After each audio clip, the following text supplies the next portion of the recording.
What's up? I did this video already, but I never uploaded it because technical difficulties. But anyway, so I'm just gonna make a bunch of small mini videos about what to expect as an AZ, or your duties as an AZ, and what to expect when you get to your command as an AZ. I've only been in for a year and just like maybe 4 or 5 months, so coming up on a year and a half. So I don't have 10 years in it, so I can just give you my experience on what to expect. So for one, I'm at I'm shore duty, so I'm not working 12 on and 12 off. If I was on an aircraft carrier, I'll be working 12 on and 12 off. So, but I still put in like 8-9 hours a day. So when what you expect is depending on where you're at, because I'm pretty sure there's like a core AZ job or duty that no matter where you're at, you're gonna do it as an AZ. But what I do as an AZ is I deal with hard-carded items. So I was working in the AZ shop, or logs and records, some people would say, but I later, just recently, I went TAD to ASD, which is like aviation support division or detachment, something like that. And so basically, back to the hard-carded items. So me, I mainly did tires. I worked with Prick 7s and NVGs. Prick 7s are radios, NVGs are night vision goggles. And pretty much we hold all the information for it. We hold the records for it. So each tire will have a card, right? And these cards basically tell you how many RFIs are on it. And you'll learn what an RFI is once you become an AZ. It's really not important for the video. But anyway, RFIs are basically telling you, in a simple way of putting it, like, hey, today I'm gonna run 2 miles. Tomorrow, the next RFI will be 3 miles, and then one after that will be 4 miles. So RFI 1, 2, 3, 4. So basically, those RFIs are important because, at least at my command, we only allow it to go out on 4 RFIs, right? Some commands are a little different. They go out on 6 and 7. I've even heard it got pushed up to 10 at some time.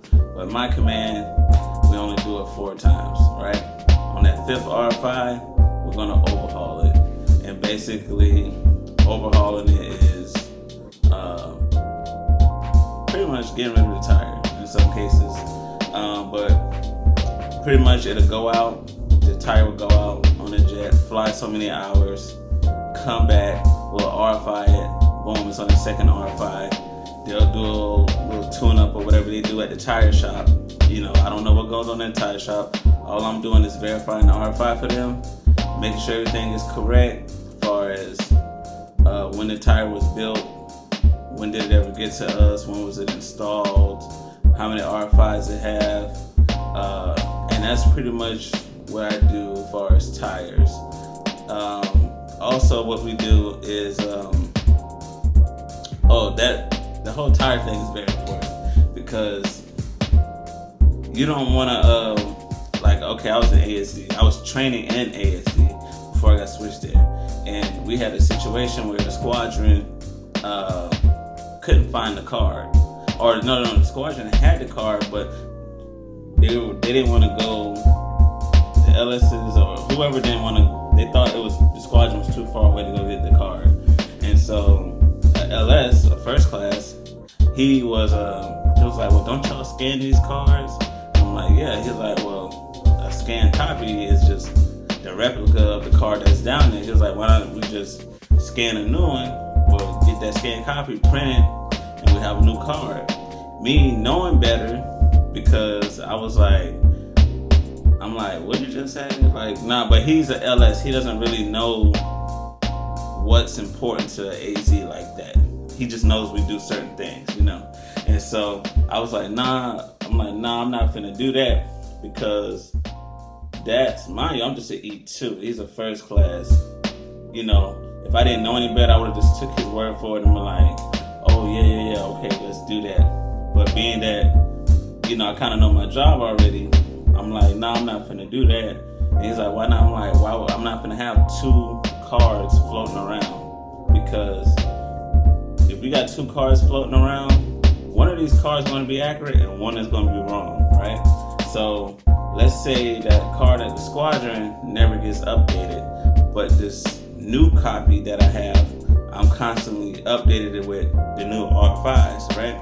Well, let's say somehow that new card that I made never made it back, and all of a sudden I get the old one back, the original back, and it says, oh, it only had one ARC-5, and I prep it for the second one, right? I get it ready for the second ARC-5, but in actuality, because I had that duplicate, it's already been out 4 times. So now I'm about to send out a 5th time because I got a replica of a car.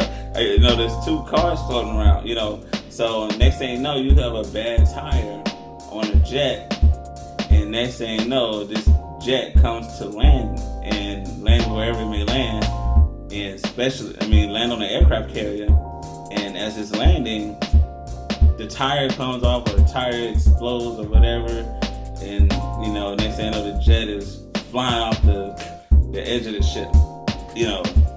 So you can't have that. That's just a no-no.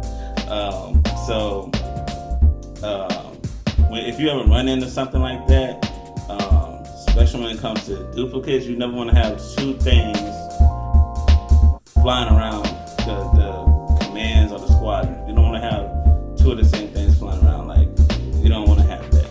It's almost as bad as you and your girlfriend getting the same exact phone, and she picks up your phone and goes through it. You know what I'm saying? It's like, you know, it's 10 times worse than that, having those 2 cars flying around, right? But just think about it like that. You wouldn't want to get the same phone your girlfriend has, right? So anyway,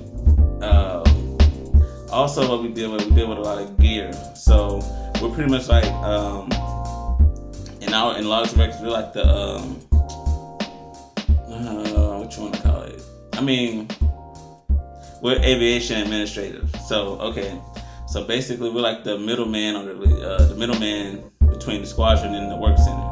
So Squadron Alpha comes in, and they're like, hey, we need 600 to fix this radio, right?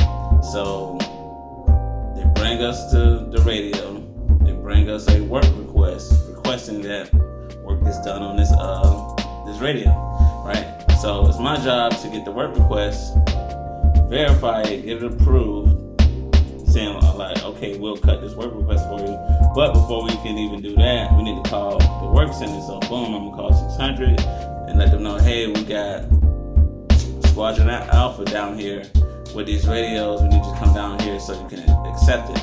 So they will come down, and if their workload is too heavy right now, they'll be like, hey, you might want to come back in 2 days when we gotta, you know, we're not gonna get to it right now. Or we can take it and just gonna have to wait, you know, or if they can even work on that type of, to make sure it's the right type of radios they can even work on. Like, I don't know how many different types of radios are in the Navy, but I'm pretty sure there's not just one standard radio. So, this particular division probably don't work on those radios. So they might come down and be like, yay or nay as far as that radio. And if they say yes, boom, I'm gonna stamp that work request. They're gonna fill out, put on their point of contact, and accepting signature, and then boom, the work center gets the radio, the squadron leaves. I cut the work request because they can't even work on the radio until I put it in the system. Once they work on it, hey, the work center calls us back. I mean, well, they don't even have to call us back. They can just come and bring the radio down to us, saying, hey, yeah, this radio's fixed. You can give it back to the squadron, and we'll put it on there's like a shelf where we hold all our gear, and our gear is the stuff that the squadron bring in. So it can be radios and night vision goggles, never tires. It's all types of weird stuff. Air data test set, radio test sets, fuel test sets. I mean, the list goes on and on. But anyway, that process, the work center brings it back, and boom, we keep it on the shelf. We'll have a map with it, and once we have a map with it, we call the squadrons back. Now, squadrons take forever to pick up this stuff, honestly. So a lot of that stuff, it just collects dust back there until they need it, and then they'll come down saying, hey, we're here for our stuff. Boom, I'm signing out to them, there you go. And boom, that's it. But, I mean, we gotta keep track of so much stuff, and when there's a lot of moving pieces, when I say a lot of moving pieces, when there's like a lot of people working in one shop, a lot of work gets bounced around from person to person. There's not one particular job that only one person is going to do. Like, sometimes it's too many hands in the pot, and things can get confusing. You think something was taken care of when it wasn't. Another AZ didn't tell you, hey, they had an issue with it, so it got kicked back to the squadron or whatever. You know, you get a call from some lieutenant like, hey, blah, blah, blah, and you're like, it's not in the system, man. It's like, what you mean it's not in the system? Oh, we don't have it. You know, they don't want to hear that. So you need to always know what's going on in the shop. But this is part 1, and I will come back with part 2 of what you typically deal with